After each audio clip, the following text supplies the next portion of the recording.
Happy Saturday, and welcome to the Ram Ashram Weekend Workshop, where you'll learn a modern satsang, obtaining peace, light, love in your life. My name is Eddie. I've been satsang for over 14 years. Today I will be introducing the facilitator for today's.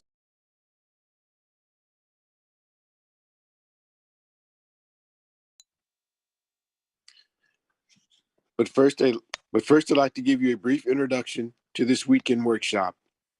If you direct your attention towards your screen, you'll see the first element is satsang. Satsang is a modern scientific method for obtaining peace, light, and love in your life.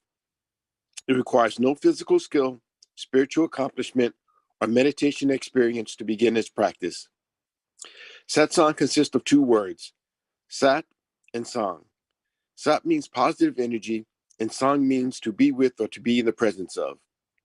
Therefore, the word satsang means to be in the presence of positive energy. The next element is meditation. Meditation is an important element of satsang. When we meditate, we withdraw our consciousness from worldly objects and direct it inwards to focus on a single thought. In doing so, our minds become calm and our thoughts become pure, thereby allowing us to obtain higher states of consciousness, such as enlightenment, peace, light, and love. Inner orientation. There are two types of satsang, inner satsang and outer satsang. An example of outer satsang would be chanting or attending pilgrimages. When we practice outer satsang, we have the potential to change our behavior. But only through the practice of inner satsang can we obtain higher states of consciousness, such as enlightenment, peace, light, and love. The satsang that you will learn today is an inner satsang where we meditate in silence. Group session. These weekend workshops are structured for group participation. When we meditate as a group, our focus is improved and our progress along our personal path is expedited. By regularly attending these weekend workshops, the benefits of group participation are amplified. Joy and inner happiness. All beings wish to experience joy. Joy is the eternal longing of the soul. But only through the practice of inner satsang can we obtain a joyous state. Each time we practice satsang, our inner happiness gradually increases, ultimately culminating in a state of joy, which we experience 24 hours a day, 7 days a week. Agenda. The agenda for today consists of 3 sessions: the informative session, the practice session, and the interactive session. During the informative session, a lecture will be given about a satsang topic, the founder, or some relevant spiritual topic. During the practice session, instruction will be given on how to meditate, followed by a period of practice.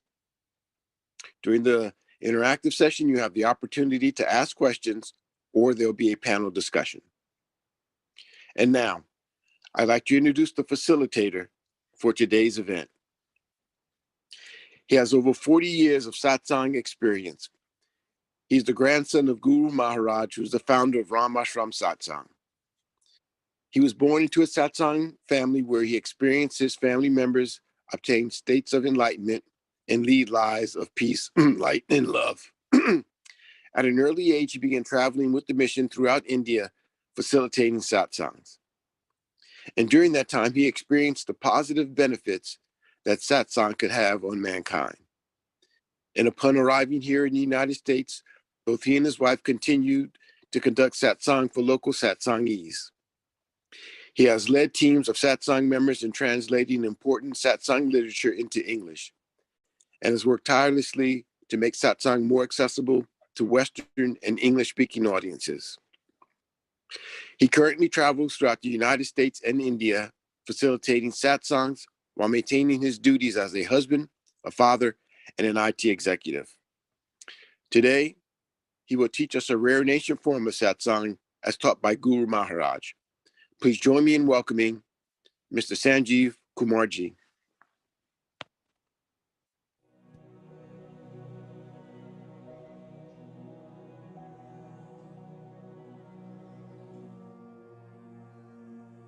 Let's further discuss Yam and Niyam, which are part of Ashtanga Yoga. Discuss the other parts of Ashtanga Yoga, and we also discussed the 5 Niyams. Now let's get down to the 5 Yamas. So Yam, or according to Guru Maharaj, those are the behavioral traits that you want to give up.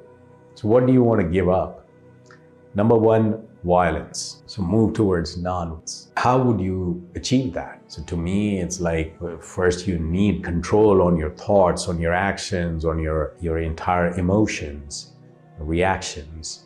So how would you do that? To me, the answer is very simple. It's satsang. So I think yamas and niyamas, a lot of people think should be done first, and pratyahar, dharana, dhyan, samadhi should be focused later. To me, I think, and Guru Maharaj actually emphasized that when you focus more on the meditative practices, which are the dharana, dhyan, samadhi, and pratyahar, then you would get the strength, you would get the clarity on how to implement yamas and niyamas, right? So same with the first yam, which is basically going towards non-violence. So non-violence, you can, one of the biggest implementations of that you would see in Mahatma Gandhi's life. It's, see how many were able to get to that stage or get to that state?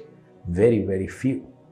So he actually demonstrated that non-violence has such immense power. Yes, there are multiple ways to look at it, but I think non-violence is a strength which is immensely potent, and I would say something that we ought to have. If we are a yogi, if we are a satsangi, if we are trying to get to higher states, get to higher consciousness, non-violence, I think, is a must. Now, second is truthfulness. Again, easier said than done. Everybody talks about it, but how many are able to implement? People who are able to implement truthfulness are the people who have inner strength. And how do you gain inner strength? Through satsang. I think I'm trying to again and again point to the same solution, but essentially it is so important that we focus on meditation, on meditative practices, on Ashtanga yoga based approaches, because some of these capabilities you can only evolve if you follow them. So truthfulness, a yogi, a person at a higher consciousness level ought to have, but that can only be achieved through higher level of inner strength, and that inner strength comes through meditative practices or satsang. So the third yam is like not stealing. So what do you want to give up? Stealing of any kind. A lot of times people think that because somebody is not watching, it's okay. But that also has an impact on us, and it is so very important that anything acquired through stealing would affect your inner peace, would affect your inner state. So, but again, the ability to not do certain things only come when we are very intently focused on uplifting ourselves through satsang and through meditation. So, yep, the third niyam is not to steal, something that needs to be integral to a yogic practice or a meditative practice. Then the fourth yam, I would say, is conserving energy. And a lot of people say that is celibacy so important. In a lot of religions and a lot of meditative practices, there is immense emphasis on that. But what Guru Maharaj said was that you live a normal life, a family life, and you can still achieve higher consciousness and higher levels. So to do that, you still need to conserve energy. That's important. Anything and everything that you do, if you continually dissipate the energy that you receive, you continue to, it's like whatever you earn, if you continue to spend, your bank balance will be zero. And sometimes, and a lot of people, and I can relate to that, your bank balance is negative. You have credit cards and this and that and so on and so forth. So similarly, it's the same thing with your inner energy. How much are you able to receive, how much you are able to store, how much you are able to continually, this cycle. So are you net positive or not, is the question. And so conserving energy is absolutely essential. If it's all about how much energy, uplifting, positive, and how strong you feel is how energized you are, then you got to make sure that you conserve energy. And I have talked about how do you connect, how do you orient yourself to the source of energy, and then how do you receive and how do you store, and all that is part of. So the more you can absorb, the more you can imbibe, the better you are. So conserve your energy, continue to grow your energy, continue to receive and store, and then what happens, it's a very interesting aspect that once you are energized, you have achieved a certain level, then sharing doesn't reduce your energy, because at that time it's like a glass full. If it splashes, nothing lost there. So another way to think about it is continuously receive more in the glass from a tap above, then you can share as much as you like, and there is no issue. Conserving energy, but not just conserving, I think storing and ability to share and continue to receive it continuously and sharing continuously is a possibility. That's one of the niyamas. So, or yam here, the fourth yam, is about conserving energy in the sense that let's not dissipate energy in a way that it's net negative. And then finally, and the fifth yam is aparigraha, which is basically non-possession. Interestingly, Guru Maharaj talked about a state of living in the world like a guest. So if you are a guest somewhere, you are using those things, like in a hotel, you go there, you have everything, but you don't own it. You live like a guest in there. So Guru Maharaj's point was that we are all a guest in this world. So don't try to become an owner, don't try to possess something, because you don't. Because we are guests here, and if you take that approach, then life would be much simpler and you will feel a lot better. Like he would describe it as, if you're trying to climb up the mountain, you reduce your baggage. So possessions are like baggage while you're trying to climb up. So travel light, climb up, don't take too much baggage on yourself. So how do you do that? Is by following this fifth yam, which is non-possession. And Guru Maharaj said that detachment that comes through meditative practices brings this in. Feeling like you are a guest, somebody who's managing the duties rather than own something. So he used to say, like, live like you are the caretaker or manager of the hotel, not the owner of the hotel. Then if some problem happens, the owner has to take care of it, but you have your duties, you do your duties and go home and sleep well. That's the wrap up on yam and niyam that we were discussing on Ashtanga Yoga and how they're related to satsang. And essentially, all of these can be achieved only once you have the inner strength and the capabilities that you acquire through a meditative practice like satsang.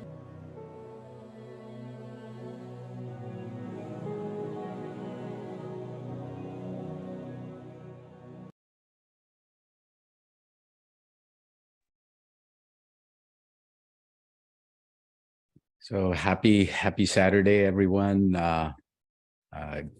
Glad we're here for satsang. Um, so the way I recorded this Yum and Niyam in September last year, and I don't think I had recorded anything on Yum and Niyam like this before. So any feedback would be very helpful. But now, two things. One, I think I was just reading my grandfather's 28 chapter, 7-volume book. So I'll share a few things about this practice. And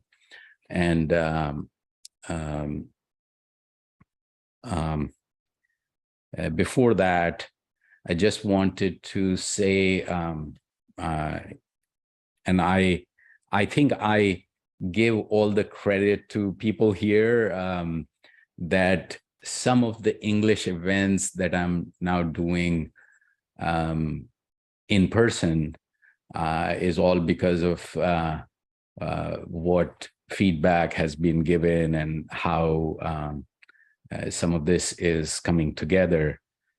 So on that note, the plan is that I'll do next Saturday will be in Bangalore, and the Saturday after that would be in Hyderabad in India.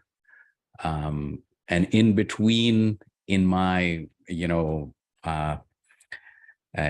Jaipur, which is the Pink City, it's called my birthplace. It's 200 miles west of Delhi. So there is a 3-day event, somewhere 5,000 to 7,000 people would be there. So I always say that in a couple of days, I meet more people than I meet here in a year. And very looking forward to that. And then on the way back, first time we're doing an English session in a school auditorium. It's a small setup, but I like things when they're somewhat intimate. So that would happen on the 8th. So on the 8th, it will be live. Time would change. I think it'll be communicated, but I think it's 1 p.m. Eastern on Saturday, the 8th April. And, to continue that momentum, I think we're thinking in Virginia, we will have some in-person events on the 15th April and the 22nd April. Times would differ depending on the availability of the auditorium in the Vienna Community Center here. I think 22nd, it's the same time like today. And on the 15th, it's in the evening. So morning will be online and evening we'll have an additional session, 6 p.m. Eastern. And for Bangalore and Hyderabad, because the event would happen slightly early, it will be online, but it will be way too early. So we will have the same replay for this at this time as well.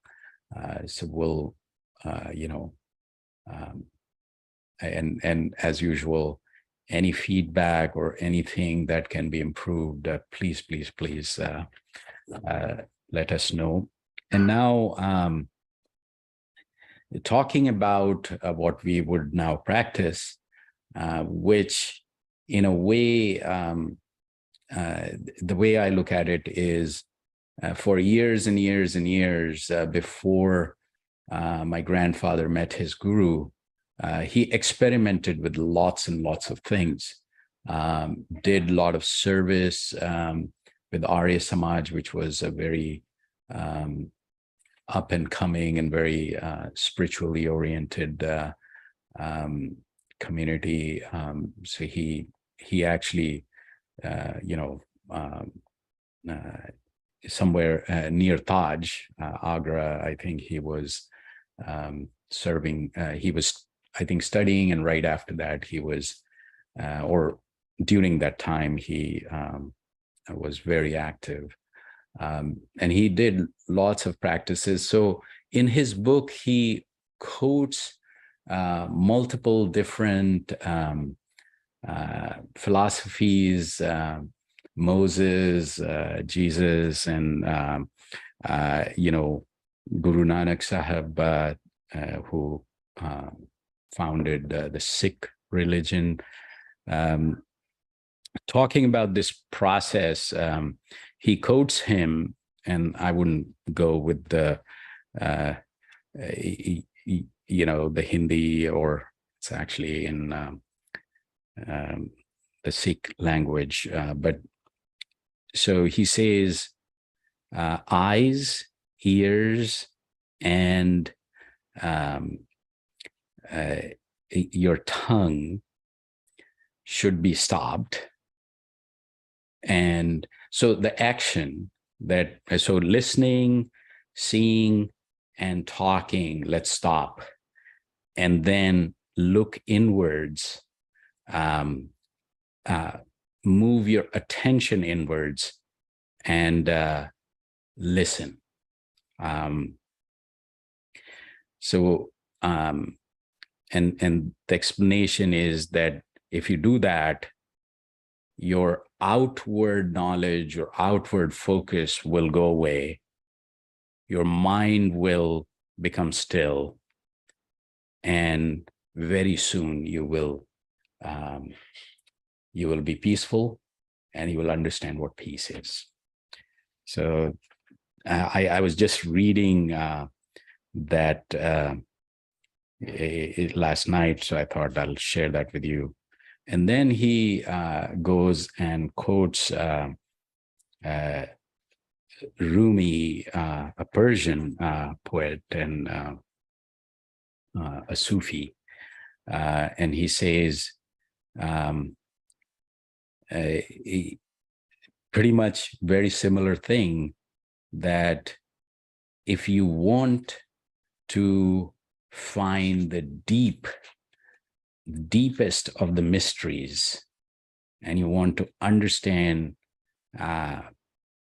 some of those very deep concepts, you need to lock up your eyes, ears, and tongue.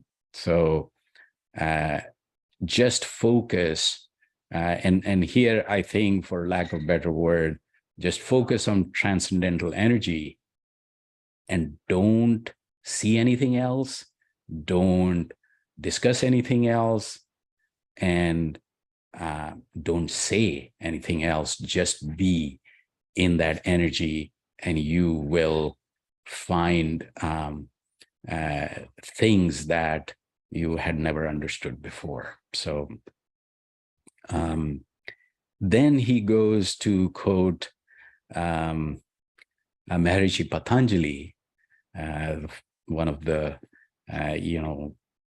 biggest researchers in the yogic world, Vishoka va Jyotishmati. So what he's saying here is close your mouth, and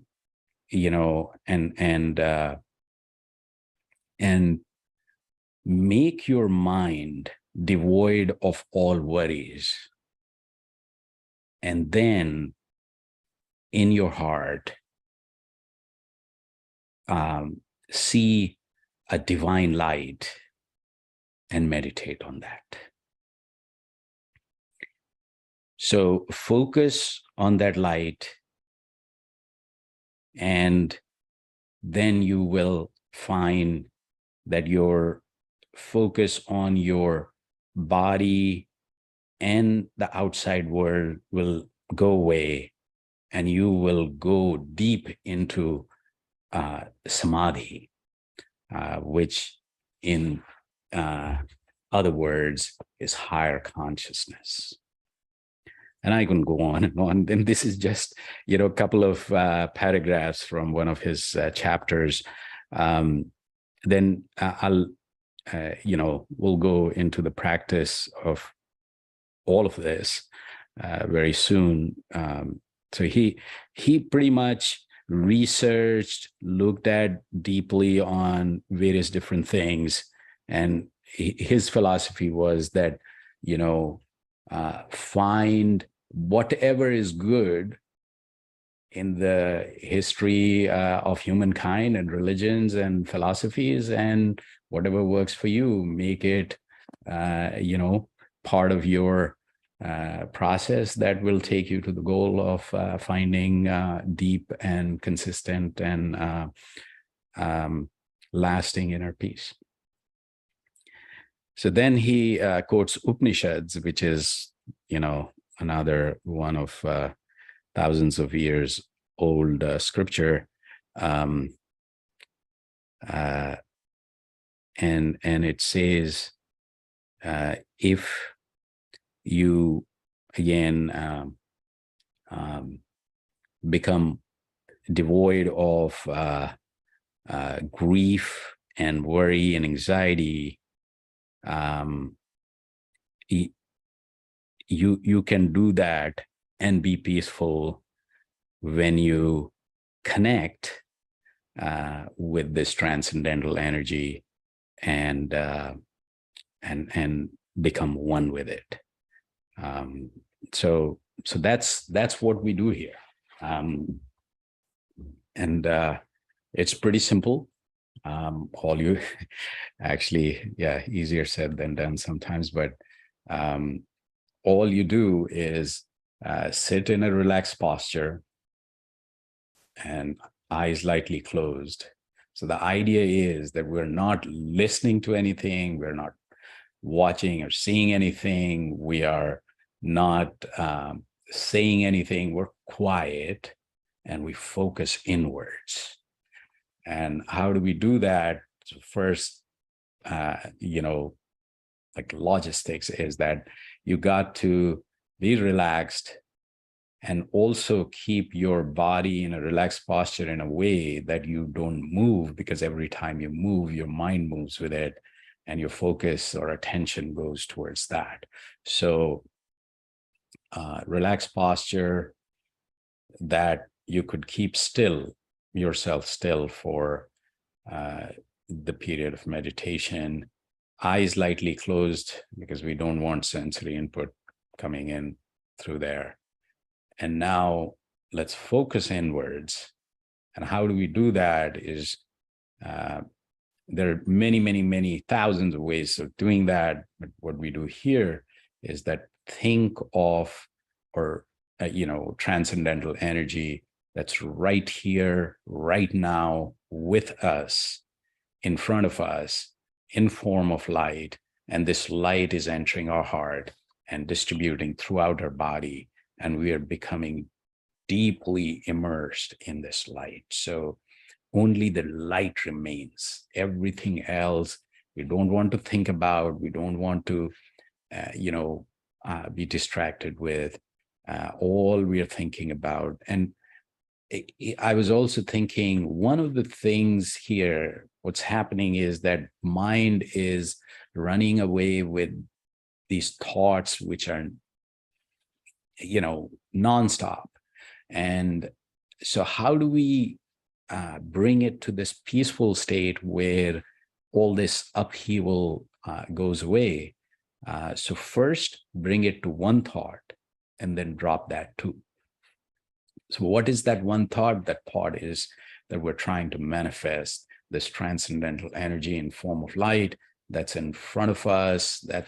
We feel the presence, we feel the connection, we feel that it's right here, right now with us. And this light is entering our heart and then distributing throughout our body. So we are becoming that energy. We are getting totally and completely immersed in this light. So just to make sure that we get concentrated, there is music to transition us into this deep and silent meditation. And then there will be music after that. And then we'll open up for discussion. So one more time, relaxed posture, eyes lightly closed, and think of this transcendental energy coming into our heart, moving throughout our body. Let's start.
So happy Saturday, everyone. So yeah, this is just, time to continue to feel the peace and quiet and, try to absorb the energy.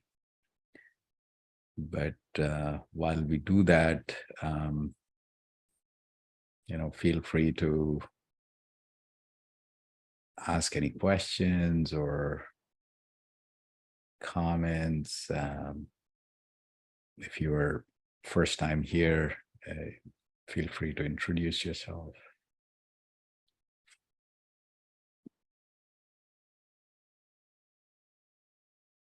So Luz, happy Saturday. How are you? Happy Saturday. I'm well, thank you. Always great to meditate with you all. Always good to see you all. I'm well. Yeah, I was trying to think to see if there was anything I had to say about. I liked your video. I know you said you wanted some feedback. The only thing that I was thinking about is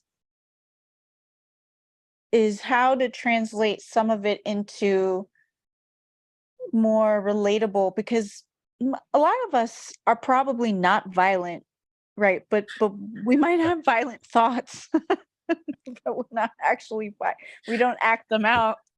Or stealing, but how can we maybe translate that into something? I don't know, stealing maybe, I don't know, I was thinking about that.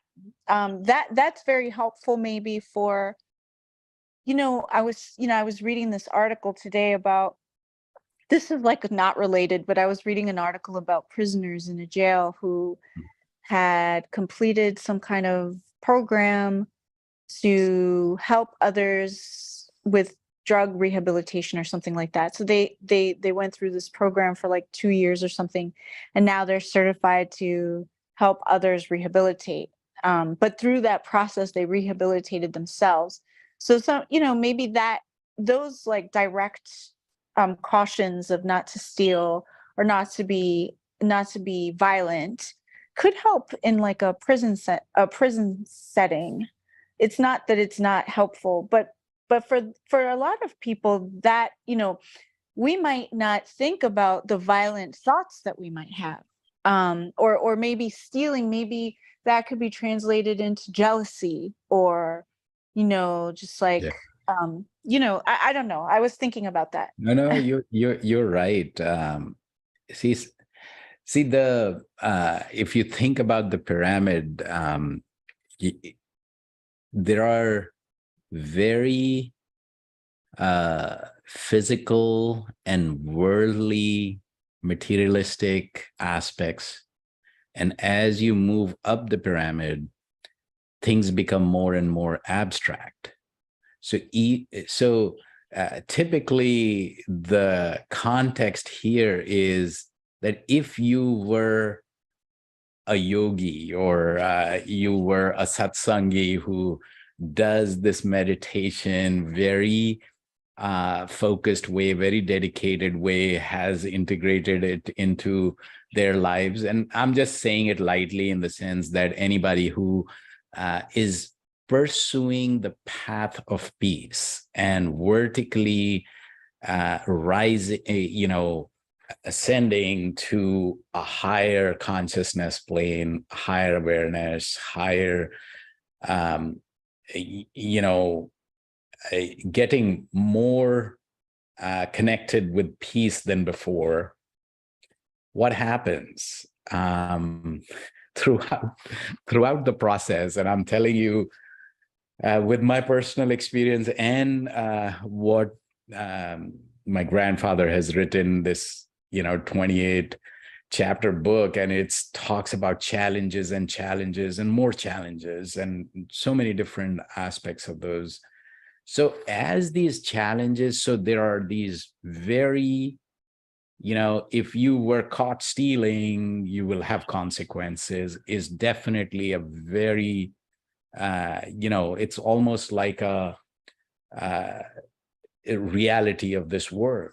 But as you grow into your spiritual practice, as you're saying, I remember, one of my friends in New York was saying, and devoted Christian, and it's like, I don't understand when people say that even if your thought is, you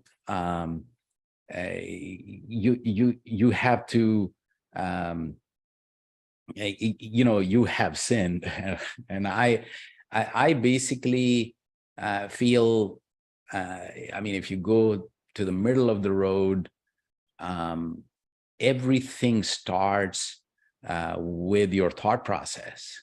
If your thought process is continually going deeper in the abyss, you will land up there one way or the other. That's probability gets higher and higher.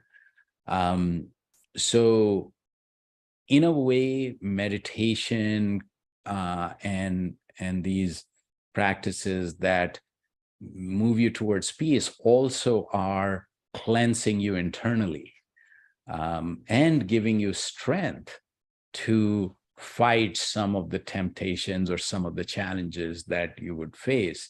So going back to your observation, it's like, as you move up through the pyramid, move yourself up, what you will find is that at every level, so you go even to the highest. So, I'm just thinking about the corporate world. The higher you go on the corporate ladder, the challenges become higher too. So if the materialistic and physical world challenges were more relatable, yes, but as you move up the food chain, they become more abstract, they become more subtle, but those probably are bigger challenges in your pursuit to peace. So what will happen is that, and I'll give you an example, which maybe I'm going on a segue again, but I have a white shirt, right? And anything, any spot would be visible on this, right? So if your internals were a white shirt, every dot will become visible. However, I have my jeans on, a lot of things would not show up. So when I am at the lower states, because there's such a mix of things, a few things would not even show up. But when I am in deep meditation, a thought that comes, which is anger, envy, lust, it disturbs you. And I'm like, oh, all that used to happen, now what? Right? So as you move towards the higher ground, the challenges, one, become bigger, in the sense they're sometimes more intense things show up. And this is documented very well, that as you move towards peace, why this happens, but you will find more challenges than before. And I also see that when you, even, you hear it all the time. The yogis, the gurus, the priests fell from that because of some things, that happened. And so what was that? That was they moved up the food chain, but the challenges remain. So, sometimes, and I will give you a personal example from a, long time back. We all have our shortcomings and weaknesses and all that.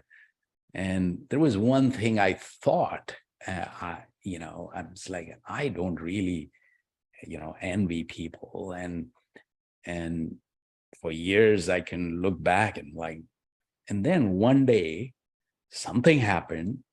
And the best part in human psychology or human approach is like, we always get bothered more about, like, we will say, oh, this person became a billionaire, this person is so rich, and we're looking up to them. But people around you in your inner circle or, near you, you get envious of. And it's like, that's how it works. I don't know why. And it, something happened, and this was intense, very intense. And I'm like, oh, where did that come from?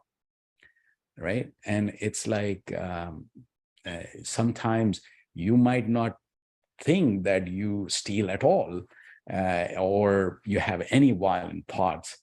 And then one trigger would happen and boom, it's like, oh. So it's a very, human psychology is very interesting, and all because of our mind, which continues to provide challenges as you pursue peace and yam and niyam. So it's actually, he must have researched so heavily to find all these, it's like, oh, 1, 2, 3, 4, and okay, 3 might not apply. But see, the interesting thing is, like, in the boat, all you need is one hole, right? And the water will come in. So Always great examples, Sanjeev. life teaches you a lot. If you, and I'm telling you, the challenges as you walk towards, see, my grandfather says, at the end there is the biggest frontier called our own ego, right? And he says that's like if you trekked all the way for miles and miles and miles, and your goal was on the top of that mountain, which at the end is so steep and so slippery that, like Everest, I mean, so many people just don't get there for one reason or another. And I think the spiritual journey is very similar. So you need a guide, people who say that they can do without, and there are books and there is internet and there's lots of other things. And I say, yeah, you're right. Try to go and climb the Mount Everest. And if you could do without a guide, I think you're one of the rare people. So Thank you, Sanjeev. yeah, always, a pleasure, Liz, I think. So before we go elsewhere and give others opportunity to chat, 15th or 22nd, you think you can make to the Vienna Community Center? You said April 15th or the 22nd? Right. Oh, yeah. That's fine. Yeah, I don't have any plans those weeks right now. We'll start rolling out some details. I'm still waiting for a confirmation email from them, but I think it'll be 6 p.m. on 15th and 10 a.m. like the usual sessions on 22nd. Yeah. Okay. I'll put it in my calendar. Trying to see if we can at least get, it's a slight, it's a small auditorium, relatively speaking. For us, it is too big, but I'm saying, let's start somewhere that's scalable. Sounds good. Yeah. So thanks, Jeff, for the note, and Callie for being here. You're welcome, Sanjeev. How are you? I'm very relaxed right now. Yeah. Maharaj, Say that again. I'm feeling relaxed, Maharaj. Yeah, relaxed is good. Relaxed is good. Yeah, off and on, we all need to relax a bit, and this works. This really works.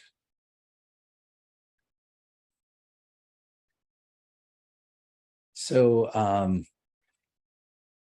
any Steve, Francisco, Callan, Sarah? I like to call you Mahode, Sanjeev. No, I actually have lots of people. So as I said, like when I go to my hometown for this event, everybody wants to call me this, that, and everything else. And I say, hey, Sanjeev Bhaiya, Sanjeev Ji, or Sanjeev is good enough because, Bhaiya in Hindi is brother. It's awesome to, have so many, people who call me brother. And I think, if we can help each other out, and it is a slippery slope, I'm telling you, it is a very hard road to getting to where some few get to. But I think my grandfather and grandmother also, it's like they showed the way. They said, it can be done while doing your family duties and work and things like that. And I think I am convinced that that's true. I am very happy to be learning this and on my journey. So thank you. Absolutely. You're welcome. One thing that I don't emphasize too much, but my grandfather was like, oh, once you come here, you're part of the family. I mean, and that sometimes has its own connotations here, but to me, I think it's about helping each other essentially in building this route or path to a lasting peace. And we all need that. We all do. Can you explain, so is this, I know you have other events on the weekend, but is this a regular meeting? Yes, absolutely. And Shivangi, if you can share the YouTube link, as well as the link to this meeting remains the same, the time remains the same. While for next 2 weekends, I'll have the time of the real event will change, but we will keep this time just for the regularity's sake and people who can't join the other one. So yeah, this is ongoing. And the reason why we keep the link the same is so that you don't have to just save it somewhere and just click it and you're in. All right, thank you. Sure thing. Glad to have you here. Yeah, it's a good session. I'm glad to be here. Fate brought me here, so it's how she actually, I was reading one of the early writings, and somewhere my grandfather said that respect everyone who comes here because they have had their own journeys. So what brings us all together here is a mystery of its own. So wow. So 11:16. Yeah, go ahead. I didn't mean to interrupt. No, sorry, I wasn't saying anything. Yeah. So I saw Susan just joined. I think the time probably. Hi. Hello. I just got in. I came in a little bit late, but I'm trying to catch up, and I'll just be quiet so I could get everything. So Right. I think maybe Shivangi, if you can, share the YouTube link again. So it was live, so you can go through it and do the meditation and see if it works. And as you just heard, the link remains the same, the time remains the same. We actually meet twice a week, one Saturday 10 a.m. Eastern, and then Tuesday 7 p.m. Eastern. All right. Sounds good. Very good. Thank Very you. good. I'm glad to have you here. Thank you. Thank you. Okay, so before I wrap up, so Steve, Sarah, Francisco, anything you want to add? Or, oh, Steve, yes.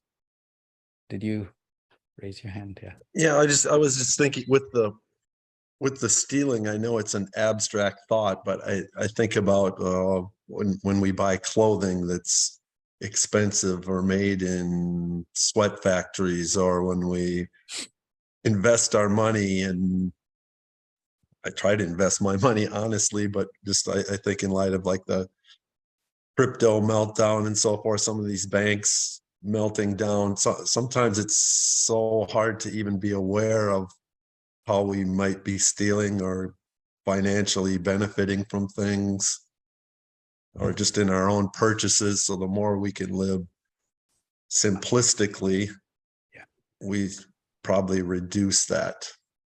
See, it's just a thought.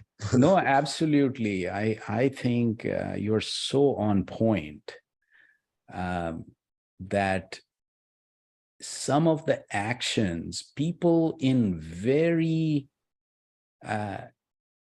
like in a very affluent state take actions which literally steal so much out of people's pockets. And just because it's institutionalized, or because it is sometimes, like, if you and I'm saying this lightly, I don't mean to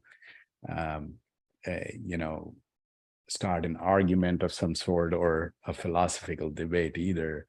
I'm just saying, like, you go to Roman cultures and some aspects of any culture, certain behaviors become prevalent, or they become part of the society, not necessarily good things. So just in the name of capitalism, if we institutionalize things that are, and I'm not going on all I'm trying to say is, like, we as individuals need to think about the impact of our thoughts and actions. And as you're going to the higher ground, to the higher awareness, higher consciousness, every bit of these things will start becoming spots on your white shirt, and white shirt being the internal state.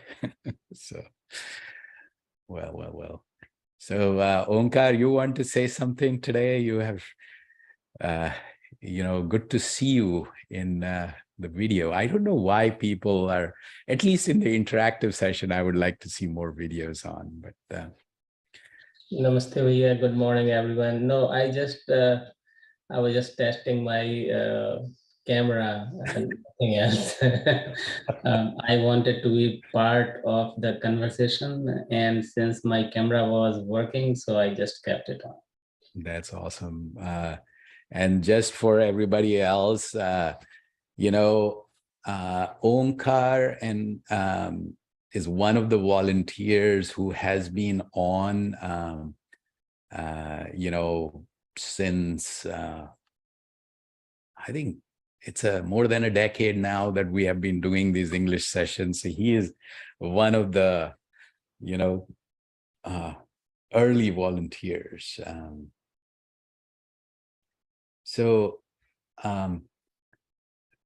Andre, is the ability to put the video on is, Callan is saying that she cannot for some reason. And Sarah is saying, what my better half says, like, oh, I don't feel comfortable with the video on, and I'm very respectful of that. But my job is to keep it on, so I have to, but that's fine. Hello, Ajita, Shivangi, Himanshu. So thank you for putting the videos on. Arvindji, how are you? Namaskar, Bhaiya, and namaskar to everybody, and happy Saturday. I just joined a bit late today because I was joining the Indian satsang, and I just transitioned to you, and nothing changed. The bliss was still there. So very fortunate to, and again, thank you so much. I was just thinking of crampons. So thank you for supplying us with crampons and climbing ropes in this slippery climb up top. So without your help, not possible. Thank you. Ah, interesting. Clampons. I didn't associate those with the but yeah. No, I get On it. the icy mountain, you gotta have crampons in your shoes, and you supply them to us. Thank you. Yeah. So no, for everyone who I mean, just seeing each other is always good, and glad Kellen and Steve, and it's it can be distracting, and sometimes it's not, but I feel like through the meditation, we don't want distractions, but when we're interacting, I think it doesn't hurt to see each other,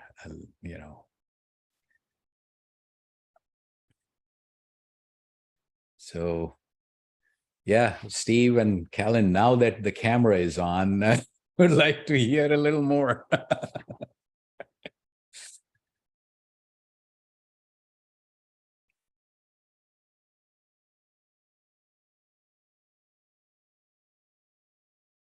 Yeah, go ahead, Callan. Sorry, a little more about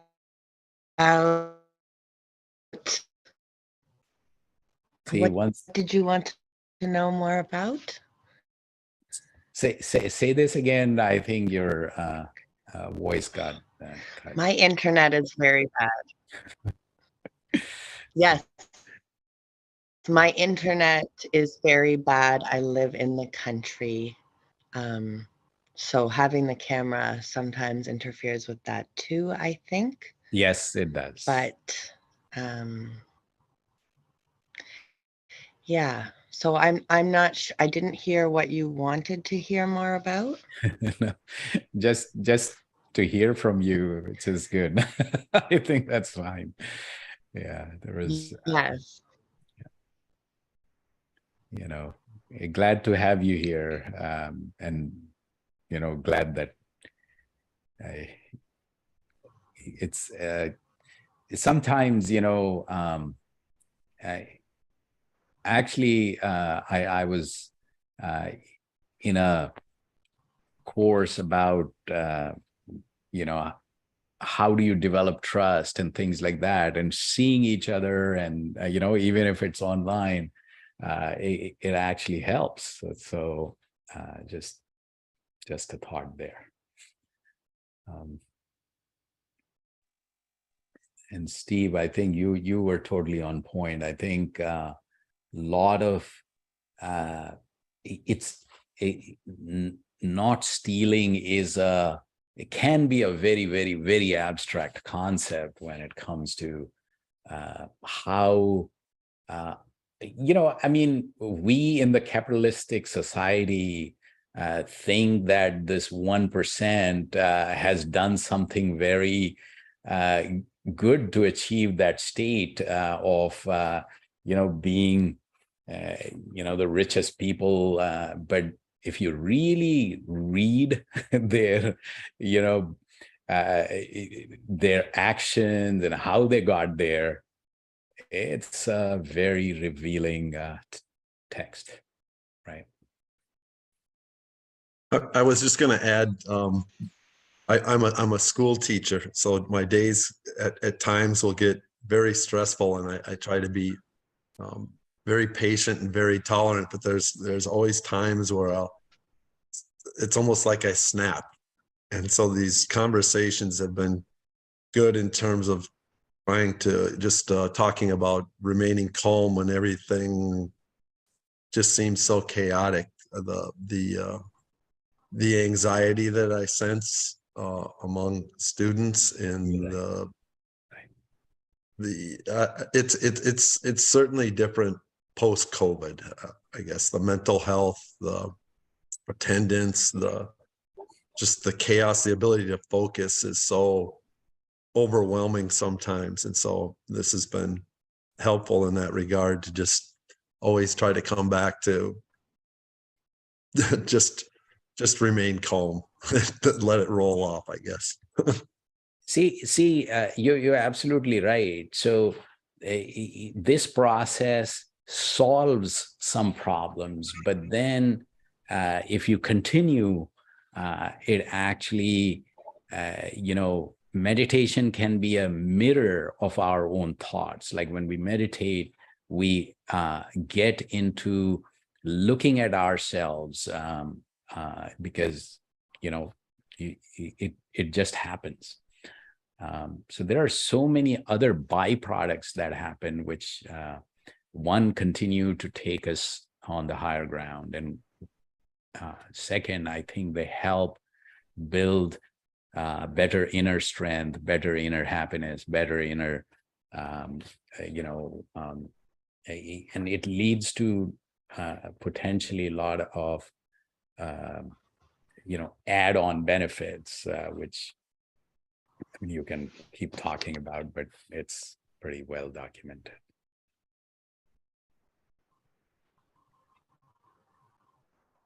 So, wow, very good session. Thank you all. And Eddie, as usual, what's the summary today? So a lot was said today. Some very good information was relayed to us. I just want to remind everyone what Guru Maharaj said about being successful in this practice, and that is to practice and to develop a sense of detachment. So as we practice and we move higher up the pyramid, we become more conscious of the subtle energies, if you will. As that happens, we actually become more powerful, and we become more joyous and happier. Now, that's exemplified by how we live our lives, and that's indicated by the yams and niyams. So when you start to see other people around you, start to see those things in you, that's how you know you're making great progress. And being that this is a scientific method, those things will happen. As we've said before, it's when you practice this type of satsang, it's not like a punch in the arm. It's very subtle, it's very gradual. You enjoy it as you're doing it, but it's not until you look back, after some period of time, that you really see how far you've come. And, noticing how you've progressed in acquiring the yams and niyams, are being in compliance with the yams and niyams, that that this system really works. So I just wanted to echo that. Stay with this practice. It's scientific. You will experience more joy and more peace in your life if you do. Awesome. So with that, have a great week ahead, and we'll definitely. I'll be traveling, but thinking of you all, and continue the practice. These sessions will be on, and thank you for all the volunteers who keep this rolling. And we'll, see you all soon, and have a great week ahead. So take care. Bye, Sanjeev. Thank you, care. Sanjeev. Thank Bye. you. Bye. Happy Thank you so Saturday. much. Bye, everyone. Bye-bye. Take care. Bye, Kellen. See you next week. See you next week. And so where are you out in the country?